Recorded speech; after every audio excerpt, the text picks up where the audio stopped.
Forward isomerism क्या होता है, ये आपका कोऑर्डिनेशन का आइसोमेरिज्म, ठीक है। इसमें क्या करते हैं हम लोग, कंपाउंड कमाली का फार्मूला सेम होता है लेकिन उसके लिगेंड के अरेंजमेंट अलग होते हैं, उसको हम लोग आइसोमर कहते हैं, प्रोसेस का आइसोमेरिज्म, ठीक है। आइसोमेरिज्म के दो पार्ट, एक स्ट्रक्चर दूसरा स्टिक। स्ट्रक्चर को पहले हम लोग डिफाइन कर लेते हैं।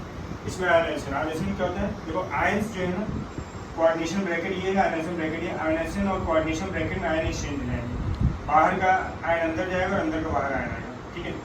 यहाँ पे देखो दो चीज़ें, बस एक बात का ध्यान रखना, किसी भी आइसोमेरिज्म में दो चीज़ों का चेंज नहीं होना चाहिए।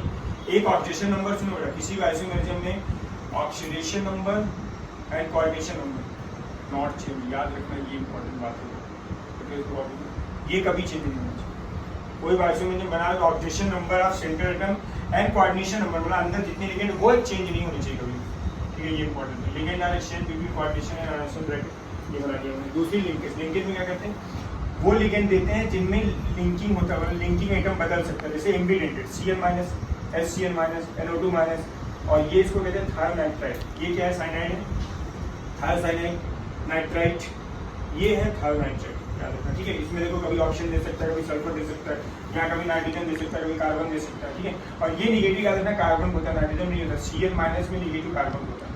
ये दो ब्रैकेट हमारे पास है, NO2 है, पहले नाइट्रोजन लगा हुआ है, अब ऑप्शन लगा दिए, तो इसको क्या कहेंगे, N से लगाएंगे और O से लगाएंगे, ठीक है। Ligand are exchange between two coordination bracket के, सॉरी, लिगेंड जो होते हैं उनकी लिंकिंग एटम बदल जाता है, पहले नाइट्रोजन कनेक्टेड तब oxygen connected. Ambidentate ligand show करता है लिंकेज। कोऑर्डिनेशन में क्या करते हैं, ligand are exchange between two coordination bracket, दो कोऑर्डिनेशन ब्रैकेट लिगेंड, CrCN6 से CONH3 से। मैंने अमोनिया को अंदर कर दिया, Cr वाले डाल दिया, Cn को कोबाल्ट वाले डाल दिया। बट ये ध्यान रखना इस चीज का, आप एक एक करके भी एक्सचेंज कर सकते हो, ठीक है, लेकिन कई बनेंगे कोऑर्डिनेशन आइसोमर्स के। मैंने एक बना दिया कि CrCN6 और CONH3 में इस अमोनिया को अंदर कर दिया, Cn किस में डाल दिया, मतलब ligand are exchange between two coordination bracket. याद रखना, इस पे नेगेटिव आएगा और इस पे पॉजिटिव, हमेशा पॉजिटिव वाला पहले लिखा है, तो मैंने इसको इधर लिख दिया, लेकिन पॉजिटिव वाला पहले लिखा है, नेगेटिव वाला बाद में लिखा है। कोऑर्डिनेशन पोजीशन में क्या करते हैं हम लोग, दो हमारे पास है, ये याद रखना, उस कॉम्प्लेक्स होते हैं बाई न्यूक्लियर, मतलब दो सेंट्रल एटम होते हैं, मतलब दो सेंट्रल एटम होते हैं, याद रखना, ये इंपॉर्टेंट है, उसी में मिलता है कोऑर्डिनेशन पोजीशन। इसमें मैंने PD से Cl PPS3, ये भी एक लिगेंड होता है, ट्राइफिनाइल फॉस्फेट कहते हैं, यहाँ Cl, यहाँ PPS3, यहाँ Cl, यहाँ। अब एक काम कर दिया मैंने, इस PPS3 किधर कर दिया, दोनों के एक जगह कर दिया, Cl किधर कर दिया, पोजीशन बदल दिया मैंने। कोऑर्डिनेशन ब्रैकेट में लिगेंड की पोजीशन बदल दिया, कोऑर्डिनेशन पोजीशन। पॉलीमराइजेशन ये ट्रू आइसोमेरिज्म नहीं होती, क्योंकि इसके अंदर याद रखना एम्पिरिकल फार्मूला तो सेम है बट डिफरेंट मॉलिक्यूलर वेट होते हैं। एम्पिरिकल फार्मूला सेम होता है लेकिन मॉलिक्यूलर अलग हो जाएगा, क्योंकि आइसोमेरिज्म की डिफिनीशन में मॉलिक्यूलर वेट भी सेम होना चाहिए, लेकिन यहाँ ऐसा नहीं होता। पॉलीमराइजेशन इसीलिए ट्रू आइसोमेरिज्म में नहीं कही जाती।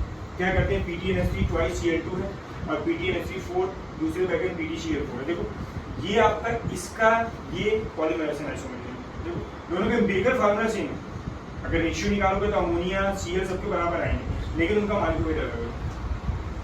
इसके बाद हाइड्रेट या सॉल्वेंट याद रखना, या तो मेनली पानी में होती है या तो कोई सॉल्वेंट अमोनिया भी हो सकता है, देखो अमोनिया भी एक्सचेंज हो सकता है, लेकिन नॉर्मली हम हाइड्रेट या सॉल्वेंट कहते हैं कोई भी सॉल्वेंट मॉलिक्यूल अगर कोऑर्डिनेशन ब्रैकेट के अंदर से बाहर चला गया और बाहर का आयन अंदर आ गया तो हम उसको क्या कहते हैं, हाइड्रेट या सॉल्वेंट। जैसे इन दिस आइसोमेरिज्म वाटर और solvent are exchange from coordination bracket to ionisation bracket by the ions. किसी आयन द्वारा हम, पानी यहाँ 6 था, यहाँ Cl बाहर 3 थी, मैंने एक Cl अंदर किया और एक पानी को बाहर कर दिया। और भी तरीके से बना सकते हो, जैसे 2 Cl अंदर कर दो, 2 पानी बाहर कर दो, ठीक है। इसको हम लोग क्या कहेंगे, बोलो